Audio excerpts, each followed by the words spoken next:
प्यारे बच्चों, माध्यमिक शिक्षा विभाग उत्तर प्रदेश की इस ऑनलाइन टीचिंग में आपका बहुत बहुत स्वागत है। मैं गोपाल शुक्ला, सहायक अध्यापक, हिंदू इंटर कॉलेज अलीगढ़ से हूं। मैं आपको पहले ही त्रिभुज के दो भाग आपको समझा चुका हूं, जिसमें मैंने BPT theorem, basic proportional to theorem, जिसको आधारभूत समानुपातिकता प्रमेय भी कहते हैं, वो कवर करा दी। आधारभूत समानुपातिकता प्रमेय का विलोम क्या है प्यारे बच्चों, ये भी मैंने आपको बताया। उन पे आधारित प्रश्न हल कराए। अब ये त्रिभुज का एक नया भाग है जिसमें कि हम समरूपता कसौटी के बारे में पढ़ेंगे। हमने ये तो पढ़ा है कि दो त्रिभुज कब समरूप होते हैं।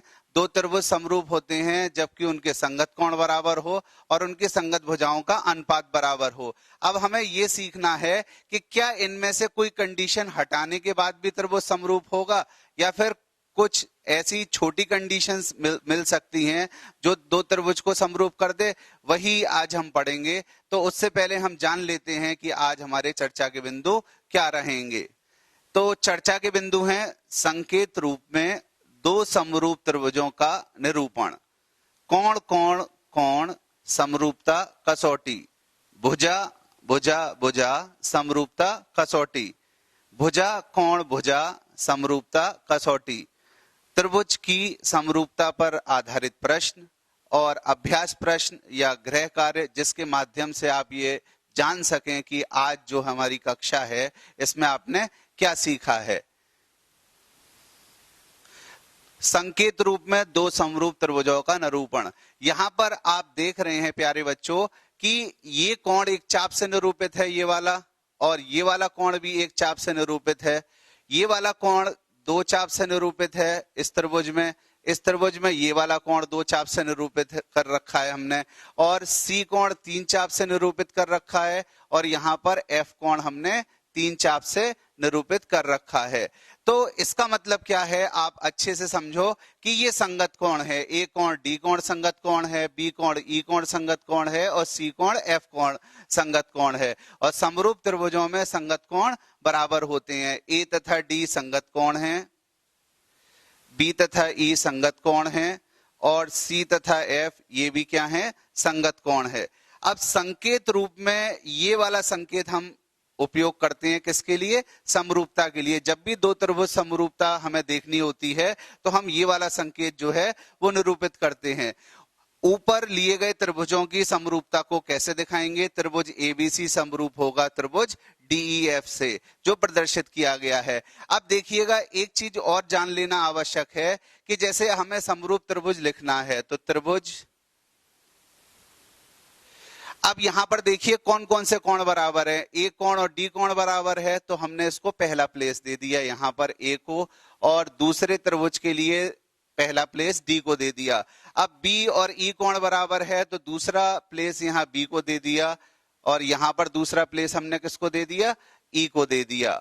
और ऐसे ही यहां पर सी और एफ कोण बराबर हैं तो तीसरा प्लेस यहां सी को दे दिया, तो यहां पर तीसरा प्लेस एफ को दे दिया, और बीच में समरूपता का चिन्ह लगा दिया। तो एक चीज याद रखिएगा कि इसमें लिखने का तरीका वही है, जो कोण एक जैसे हैं उन्हें एक जैसे प्लेस पे रखना बहुत जरूरी है, जिससे आपको ये पता चल जाए कौन से कोण संगत कोण है। जैसे ए कोण डी कोण के बराबर है, बी कोण ई कोण के बराबर है, सी कोण एफ कोण के बराबर है।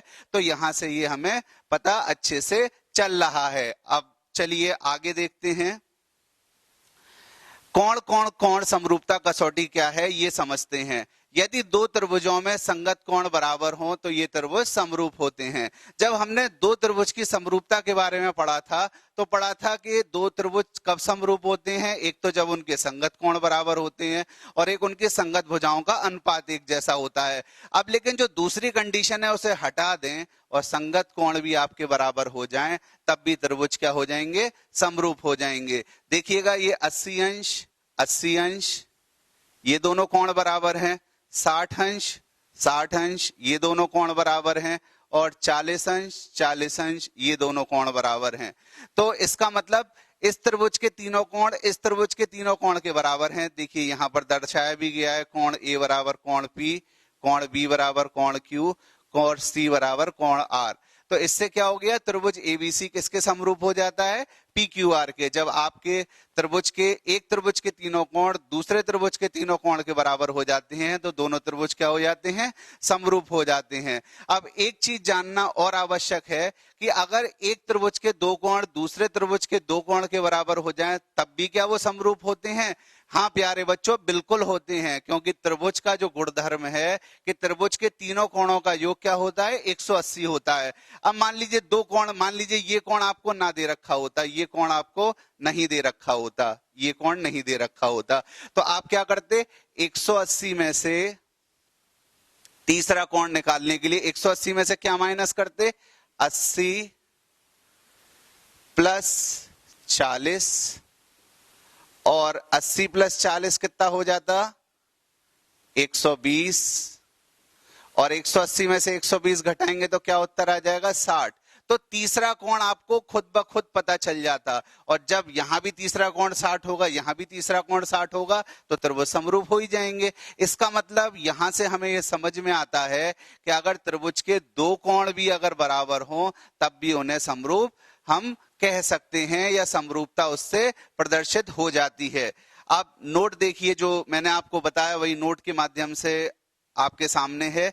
यदि एक त्रिभुज के दो कोण किसी अन्य त्रिभुज के दो कोणों के क्रमशः बराबर हों तो त्रिभुज के कोण युग गुणधर्म क्या है, कोण युग गुणधर्म कि त्रिभुज के तीनों कोणों का योग 180 होता है, के कारण इसका तीसरा कोण भी बराबर होगा, जो मैंने आपको दिखाया कि तीसरा कोण भी 60-60 का होगा अगर दो कोण आपको पता है। इसलिए इसे ए समरूपता कसौटी भी कहा जा सकता है। ये आपको ध्यान रखनी है कि फिर हम इसको ए समरूपता कसौटी भी कह सकते हैं प्यारे बच्चों। तो ट्रिपल ए या डबल ए से दोनों त्रिभुज की समरूपता प्रदर्शित होती है। तो कभी भी आपके सामने सवाल आए तो पहले कोशिश करिए, क्या पहले त्रिभुज के तीनों कोण या पहले त्रिभुज के दो कोण दूसरे त्रिभुज के दो कोण के बराबर हैं या तीनों कोणों के बराबर हैं, तो त्रिभुज समरूप हो जाएगा। ये पहली कसौटी है। अब हम पढ़ते हैं दूसरी कसौटी, भुजा भुजा भुजा समरूपता कसौटी। ये क्या है, यदि दो त्रिभुजों में एक त्रिभुज की भुजाएं दूसरे त्रिभुज की भुजाओं के समानुपाती अर्थात एक ही अनुपात में हो तो दोनों त्रिभुज क्या होते हैं, समरूप होते हैं। उदाहरण के लिए सामने आपके उदाहरण हैं। तो हमने क्या करा कि यहां पर देखा कि AB और DF का अनुपात निकालने की कोशिश करी। AB 4 है और DF 6 है, 2 दूनी 4, 2 तिया 6। आप देख रहे हैं उत्तर कितना आ गया, 2/3। फिर हमने BC और EF में अनुपात निकालने की कोशिश करी, तो BC कितना है चित्र से 5 और EF कितना है चित्र से 7.5।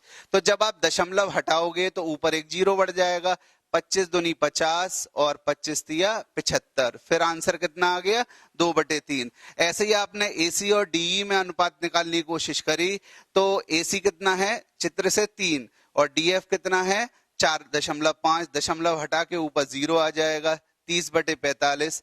15 दूनी 30 और 15 तिया 45। तो उत्तर हर केस में 2/3 आ रहा है। और प्यारे बच्चों, अगर भुजाओं का अनुपात अगर एक जैसा आना चालू हो जाए तब भी ये गारंटी है कि ये दोनों त्रिभुज क्या होंगे, समरूप होंगे। यही दूसरी कसौटी है जो किस नाम से जानी जाती है, भुजा भुजा भुजा या SSS समरूपता कसौटी से जानी जाती है। तो दो समरूपता कसौटी हो गई, AAA समरूपता कसौटी और SSS समरूपता कसौटी। अब एक और नई चीज आपके सामने आ रही है। वो दो कसौटियां तो शुरू की दो कंडीशंस ही थी जो दो त्रिभुज समरूप होते थे। अब ये एक नई बात आपको सीखनी है कि अगर दो त्रिभुज समरूप होंगे तो भुजा कोण भुजा SAS समरूपता कसौटी कैसे दिखाएंगे। यदि एक त्रिभुज का एक कोण दूसरे त्रिभुज के एक कोण के बराबर हो तथा इन कोणों के अंतर्गत करने वाली भुजाएं समानुपाती हों तो दोनों त्रिभुज क्या होते हैं, समरूप होते हैं। यानी समझने की बात क्या है, ये कोण दोनों बराबर हैं 50-50। अब इन कोण को कौन कौन सी भुजाएं बना रही हैं बच्चों, एक तो बना रही है AB और एक बना रही है AC। यहां पर इस 50 को कौन बना रही है, एक भुजा बना रही है डीई और एक बना रही है डीएफ। तो एक तो कोण बराबर हो जाए और एक जो उस कोण को बनाने वाली भुजा इस त्रिभुज की हैं भुजाएं और इस त्रिभुज की भुजाएं हैं, उनमें अनुपात एक जैसा हो जाए। तो अनुपात निकालने की कोशिश करते हैं। ए बी का अनुपात डीई के साथ निकाला तो 2/3 आ गया उत्तर। एसी का अनुपात डीएफ के साथ निकाला तो 2 दूनी 4, 2 तिया 6, उत्तर क्या आ गया 2/3। और जब 2/3 बराबर 2/3 है, यानी कि आपका राइट हैंड साइड सेम है, यानी दायां पक्ष एक जैसा है, तो एलएचएस भी एक जैसी होगी। ए बी अपॉन डी किसके बराबर हो जाएगा, ए सी अपॉन डी एफ के बराबर। तो जो भुजाएं इस कोण को बना रही थी उनका अनुपात एक जैसा आ गया, ये कोण एक जैसे आ गए। यही आपकी क्या है, SAS समरूपता कसौटी, यानी भुजा कोण भुजा समरूपता कसौटी कि आप भुजाओं का अनुपात निकालें, उत्तर एक जैसा आ जाए। लेकिन वही भुजाएं जो इस कोण को बना रही है, कभी भी गलती से आप BCEF मत ले लेना, क्योंकि BC इस 50 अंश वाले कोण को नहीं बना रही, EF इस 50 अंश वाले कोण को नहीं बना रही। कौन सी भुजाएं इन 50 अंश के कोण को बना रही हैं, AB और AC, और यहाँ पर DE और DF। तो ये 3 समरूपता कसौटी आपके सामने आई। AAA समरूपता कसौटी, SSS समरूपता कसौटी और SAS समरूपता कसौटी, जिनके माध्यम से आप ये चेक कर सकते हो, ये आप परख सकते हो कि दिए गए दो त्रिभुज समरूप हैं या नहीं हैं। अब चलिए प्रश्नों के माध्यम से हम इन कसौटियों का उपयोग करके कुछ प्रश्न जो हैं हल करेंगे। आकृति में आपको दे रखा है त्रिभुज ODC जो है समरूप है, ये समरूपता का चिन्ह है, आपको मैं बता ही चुका हूं कि त्रिभुज ODC किसके समरूप है, त्रिभुज OBA के। और आपको कुछ इंफॉर्मेशन दे रखी है, BOC 125, CDO 70 अंश, और आपको इन कोणों के मान निकालने हैं। तो सर्वप्रथम हम एक बात जान लेते हैं जो कक्षा 9 में हमने पढ़ी है कि एक रेखा होती है ना, सरल रेखा, उस पे बने हुए दोनों कोण का योग कितना होता है, 180। मान लीजिए ये एक सरल रेखा है और इस पे ये दो कोण बन रहे हैं, पहला कोण और ये दूसरा कोण। ये मान लीजिए पहला कोण है, ये दूसरा कोण। तो पहले कोण प्लस दूसरे कोण का योग किसके बराबर होगा, ये होगा 180 के बराबर। ये बात जान लेना है हमें। और एक चीज और जाननी है, त्रिभुज के तीनों कोणों का योग 180 अंश होता है, जो कि इस सवाल को हल करने में हमें यूज करना पड़ेगा, उपयोग करना पड़ेगा। तो देखिएगा यहाँ पर DOB क्या है, एक सरल रेखा आपको दिख रही है जो मैं दिखा रहा हूं। ये DOB क्या है, एक सरल रेखा है, यानी सीधी रेखा। सरल माने जो सीधी रेखा हो उसी को ही बच्चों क्या कहते हैं, सरल रेखा कहते हैं। और सरल रेखा पे कौन से कोण बन रहे हैं, दो। एक तो बनना है ये वाला कोण और एक बनना है ये वाला कोण, और इन दोनों का जो जोड़ होगा वो कितना होगा, 180। तो आप देख रहे हैं एक तो कोण बनना है DOC और एक कोण कौन सा बनना है आपका, एक ये जो 125, इसका जोड़ कितना होगा, 180। अब 125 को आपने पक्षांतर कर दिया तो 180 माइनस 125 ये 55 होना चाहिए। तो आप 55 देखिएगा इसको, तो 55 अंश हो गया। अब कोण DCO, CDO, DOC, ये त्रिभुज के तीनों कोण हैं। कौन से त्रिभुज के तीनों कोण हैं, ये DCO, ये ऊपर वाला जो त्रिभुज है, ये वाला जो त्रिभुज है DCO, इसके तीनों कोणों का योग क्या होगा, 180। DCO ये रहा पहला कोण, CDO ये दूसरा कोण हो गया, और DOC ये तीसरा कोण हो गया। तीनों का योग कितना होगा, 180 अंश। अब हमने CDO का मान लगा दिया ऊपर से देख के 70 अंश, DOC का मान हम निकाल चुके हैं 55 अंश, वो लगा दिया हमने। और अब हम क्या करेंगे, ये 70 और 55 को पक्षांतर करेंगे दूसरी तरफ। तो आपने 70 और 55 को दूसरी तरफ पक्षांतर किया, 70 और 55 को आप जोड़ोगे तो 125 आएगा, 180 में से 125 जाएगा तो क्या आ जाएगा, 55 अंश उत्तर आ जाएगा। तो ये दूसरा कोण आ गया। अब हमें सवाल में स्टार्टिंग में क्या दे रखा था, ODC और OBA ये समरूप हैं, और समरूप हैं तो O वाला कोण बराबर होगा, ये दोनों कोण बराबर होंगे। और कौन सा कोण, D और B बराबर होंगे, D और B, ये B ये वाला कोण और ये वाला कोण, ये दोनों बराबर होंगे। और इसके बाद कौन सा कोण बराबर होगा, CA के बराबर होगा। ये जो C वाला कोण है ये किसके बराबर होगा, A वाले कोण के बराबर। तो अब क्या करना है आपको, समरूप त्रिभुज के संगत कोण बराबर होते हैं, ये हमने सीख ही लिया था। तो अब आपको OAB का मान निकालना है, OAB का मान। तो OAB का मान कितना हो जाएगा, 55 अंश हो जाएगा, क्योंकि OAB किसके बराबर है, DCO के बराबर। तो ये OAB आपको निकालना है, OAB, और OAB किसके बराबर हो जाएगा, DCO के बराबर, और DCO हमने क्या निकाल लिया है, 55 अंश। तो उत्तर आपका कितना आ गया, 55 अंश। देखिएगा जरा, ए कोण किसके बराबर है, ए कोण यहां सी कोण के बराबर है, यानी DCO के बराबर, और DCO का मान हमने क्या निकाल चुके हैं, DCO का मान 55 निकाल चुके हैं। तो उत्तर कितना आ जाएगा बच्चों, 55 अंश आ जाएगा। तो इसमें आपने किन चीजों का उपयोग किया कि एक सरल रेखा पे जितने भी कोण बनते हैं उनका योग क्या होता है, 180 होता है। एक तो इस बात का उपयोग किया, दूसरा किस बात का उपयोग किया आपने कि जो तीनों कोणों का योग होता है वो कितना होता है, 180 होता है। और एक समरूपता का उपयोग किया कि अगर दो त्रिभुज समरूप हैं तो जो पोजीशंस है ना, सेम पोजीशंस, वो वाले कोण आपके क्या होंगे, बराबर होंगे। अब चलिए नेक्स्ट क्वेश्चन देखते हैं अपना। सबलंब ABCD है। समलंब वो चतुर्भुज होता है जिसकी दो भुजाएं समानांतर, ये दोनों समानांतर, और दो भुजाएं समानांतर नहीं होती, जैसे DA और CB हैं, ये समानांतर नहीं है। तो दे भी रखा है AB किसके समानांतर है, DC के। विकर्ण AC और BD परस्पर किस पे प्रतिच्छेदित करते हैं, O पे, ये रहा पॉइंट O, DB और CA। अब क्या करना है आपको, समरूपता कसौटी किसी न किसी का उपयोग करके ये सिद्ध करना है, OA upon OC equals to OB upon OD, ये आपको सिद्ध करना है। तो दिया है में क्या लिखेंगे, एक तो समलंब चतुर्भुज है हमारे पास जिसमें विकर्ण है ACBD, जो परस्पर कहां पर प्रतिच्छेदित करते हैं, O पे करते हैं। जो कुछ प्रश्न में इंफॉर्मेशन आपको दे रखी है, जो तथ्य दे रखे हैं, उनको आपने दिया है में लिख दिया। उसके बाद जो सिद्ध करना है वो यहां पर सामने दर्शाया गया है, तो ये आप सिद्ध करेंगे। अब चलिए इसको कैसे करते हैं देख लेते हैं।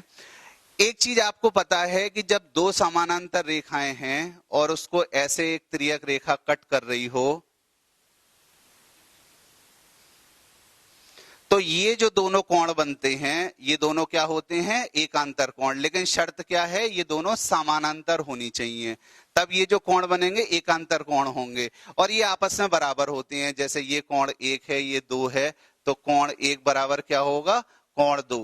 ये कक्षा 9 में आपने पढ़ा है, तो मैंने याद दिला दिया। और अगर एक बेसिक बात अपने दिमाग में अगर एंटर कर लें, या अपने दिमाग पे अगर ध्यान देके अगर केंद्रित कर लें, तो जेड जब बनेगा, जब भी जेड बनेगा, चाहे वो सीधा जेड चाहे वो उल्टा जेड, तो ये जो दोनों कोण बनेंगे वो क्या होंगे, एकांतर कोण होंगे। ये विशेष बात है जो आपको समझ लेनी है।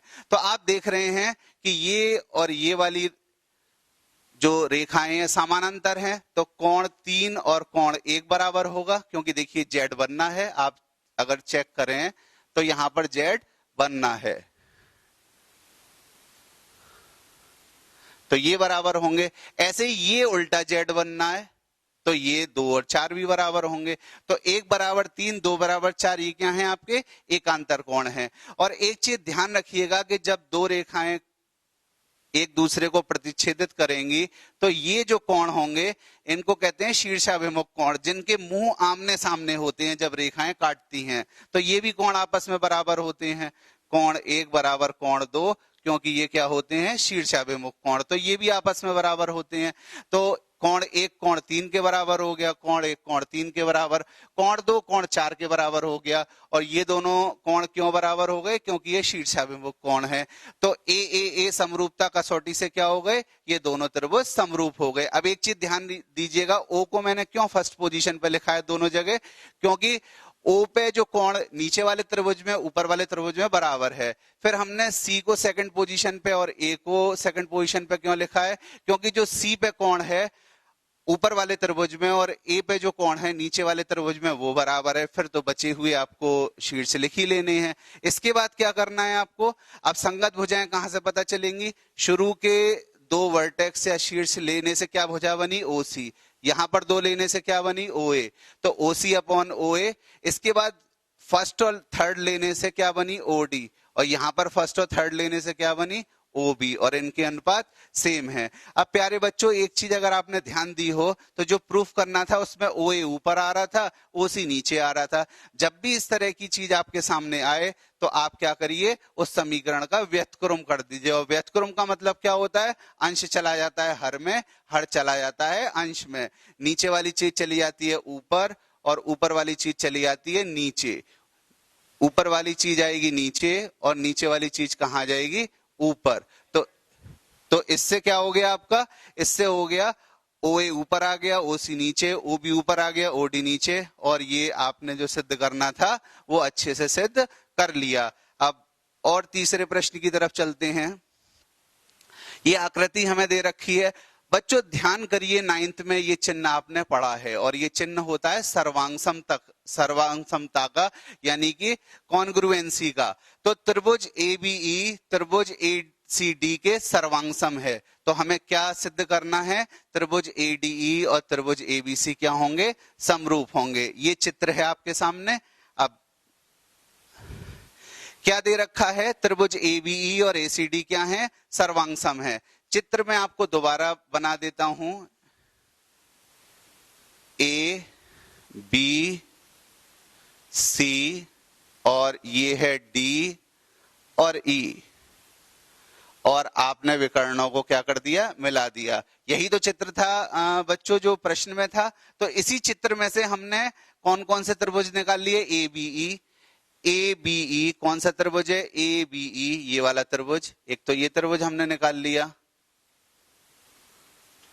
और एक हमने कौन सा दूसरा त्रिभुज निकाल लिया, एसीडी। ये रहा एसीडी। अब देखिएगा इसमें क्या है, अब संगत भुजाएं क्या हो गई, ए बी और ए सी ये बराबर होंगी, और संगत भुजाएं क्या हो गई, ए ई और ए डी ये बराबर हो जाएंगी। सर्वांगसम त्रिभुज में संगत भुजाएं बराबर होती हैं, तो संगत भुजाओं को बराबर ले लिया आपने। अब यहां पर ए बी बराबर ए सी, ए बी बराबर ए सी, और आपको पता है कि किसी भी संख्या का या किसी भी एक्सप्रेशन के गुणा में एक तो हो सकता है, तो एसी को पक्षांतर करेंगे तो उत्तर एक आ जाएगा। ऐसे ही यहां पर आप क्या करेंगे, ए को पक्षांतर करेंगे तो ए के गुणा में क्या होगा, एक होगा। तो पक्षांतर करेंगे तो क्या आ जाएगा, ए डी अपॉन ए। तो एक तो दोनों बराबर होंगे, तो जब दोनों एक बराबर हैं तो ये भी तो दोनों बराबर होंगे। ए बी अपॉन ए सी किसके बराबर हो जाएगा, ए डी अपॉन ए के। और जब A B upon A C A D upon A के बराबर हो गया तो अब आगे और क्या करना है वो देखते हैं। ये तो हमने सिद्ध कर दिया, ए डी अपॉन ए किसके बराबर है, ए बी अपॉन ए सी के। अब देखो बच्चों हमने क्या किया, ये जो ए बी यहां पर है इसको शिफ्ट करके यहां लिया है, तो ये ए बी आ गया, और इस ए को यहां पर ले गए तो क्या आ गया, A D upon A B equals to A upon A C. और वो जो दो त्रिभुज हैं जो हमारी ओरिजिनल फिगर थी, A B C D E, इसमें हमने कौन से त्रिभुज ले लिए, एक तो ऊपर का एडीई और एक पूरा एबीसी। अब देखिएगा एडी और एई का अनुपात, एडी और एई का अनुपात, एडी और एबी का अनुपात, तो एबी ये रही किसके बराबर है, एई और एसी, एई और एसी। और एक चीज याद रखिए, कोण ए तो दोनों में एक जैसा है, दोनों त्रिभुज में ए जो कोण है वो क्या है, कॉमन है, और कॉमन है तो बराबर हो गई। तो डीएई किसके बराबर हो जाएगा, बीएसी के। तो एक बात ये हो गई कि एक तो ये कोण बराबर हो गए, और इस कोण को जो भुजाएं बना रही हैं उनमें अनुपात भी एक जैसा हो गया। तो अगर ऐसा हो गया तो एस ए एस समरूपता कटौती से ये दोनों त्रिभुज क्या हो गए, समरूप हो गए। त्रिभुज एडीई किसके समरूप हो गया, त्रिभुज एबीसी के। और यही तो बच्चों हमें सिद्ध करना था। अब चलिए एक बार फिर इस प्रश्न को समझ लेते हैं कि हमने यहां से आगे क्या किया है। ये तो आपने देख लिया कि कोण ए दोनों त्रिभुजों में एक जैसे हैं, कोण ए दोनों त्रिभुजों में एक जैसे हैं, तो एक तो कोण बराबर हो गया। अब प्यारे बच्चों इन कोण को बनाने वाली भुजाएं कौन सी हैं, एक तो भुजा है डीए और एक भुजा है एई। इस त्रिभुज में कौन कौन सी भुजाएं हैं, एक तो भुजा है एडी और एक भुजा है एई। और इस त्रिभुज में कौन कौन सी भुजाएं कोण ए को बना रही हैं, एक भुजा है ए बी और एक भुजा है ए सी। AB और AC। तो हमें क्या करना होता था ऐसे एस समरूपता कसौटी में? एक तो एक कोण बराबर करना होता था। तो ये कोण क्यों बराबर है ये आप जान चुके थे कि क्योंकि ये दोनों त्रिभुजों में उभयनिष्ठ कोण है। ADE में भी कोण A आ रहा है और ABC में भी कोण A आ रहा है। तो ये कोण जो है वो क्या हो गया? उभयनिष्ठ कोण हो गया। तो उभयनिष्ठ कोण हो गया, वो बराबर हो गया। इसके बाद हम पिछले वाले पेज से ये लाए थे AD upon AE, AB upon AC। तो हमने AB को पक्षांतर कर दिया इधर, और जब AB को इधर पक्षांतर किया तो AE उधर पक्षांतर हो गया। तो क्या आ गया उत्तर? AD upon AB, AE upon AC के बराबर आ गया। और ये दोनों कोण तो बराबर ही हैं, DAE और BAC, ये तो दोनों आपस में बराबर हैं। अब ये दोनों त्रिभुज समरूप हो गए। अब कैसे समरूप हुए? देखिए AA कोण तो बराबर हैं, तो AA को तो हमने पहली पोजीशन पे लिया है। फिर D और B बराबर हैं, तो हमने उनको सेकंड पोजीशन पे लिया, और E और C को थर्ड पोजीशन पे। तो कौन सी समरूपता कसौटी लग गई? SAS समरूपता कसौटी लगी, जिससे ये दोनों त्रिभुज समरूप हो गए। तो प्यारे बच्चों, एक तो हमने समरूपता से कैसे निरूपित करते हैं दो त्रिभुजों को, वो आपको बताया। ये वाला चिन्ह है, दो समरूप त्रिभुजों के बीच में लगा, दो त्रिभुजों के बीच में लगा देते हैं, तो ये पता चल जाता है कि ये दोनों त्रिभुज क्या हैं? समरूप हैं। इसके बाद फिर हमने क्या बताया आपको? कसौटियां बताई। AAA कसौटी, SSS कसौटी समरूपता और SAS समरूपता कसौटी, तीनों कसौटियों के बारे में बताया। ये कसौटियां बहुत ही ज्यादा इंपॉर्टेंट है और बोर्ड एग्जाम में इसके क्वेश्चंस आने की संभावनाएं ज्यादा रहती हैं। तो बच्चों, इन कसौटियों को आप अच्छे से रिवाइज कर लेना। अब ये आज के लिए आपके लिए अभ्यास कार्य या गृह कार्य हैं। आप ये एक तो एनसीईआरटी की प्रश्नावली 6.3 के प्रश्न संख्या 1 से 6 तक के प्रश्न हल करने की कोशिश करना। फिर ये जो दो सवाल हैं, इन सवालों को करिएगा और अच्छे से बेटा रिवीजन करना, जिससे ये टॉपिक आपके अच्छे से समझ में आ जाए। मैं विश्वास करता हूं कि आपने ये वीडियो अच्छे से देखी होगी, अच्छे से समझा होगा। अब बस एक जरूरत है कि आप घर पे जाके उसका अच्छे से रिवीजन भी कर लें, और रिवीजन करेंगे तो आपको समझ में भी आएगा। तो ये अभ्यास प्रश्न है, आप स्क्रीनशॉट ले लीजिए या इन्हें नोट कर लीजिएगा। आप एक प्रश्न और है अभ्यास कार्य या गृह कार्य का, वो इससे अगली स्लाइड में है। मैं अभी आपके सामने जो है उसको भी लाता हूं। ये चौथा प्रश्न है। तो इन प्रश्नों को अच्छे से हल करिए, अच्छे से टॉपिक रिवाइज करिए। आज के लिए इतना ही। धन्यवाद।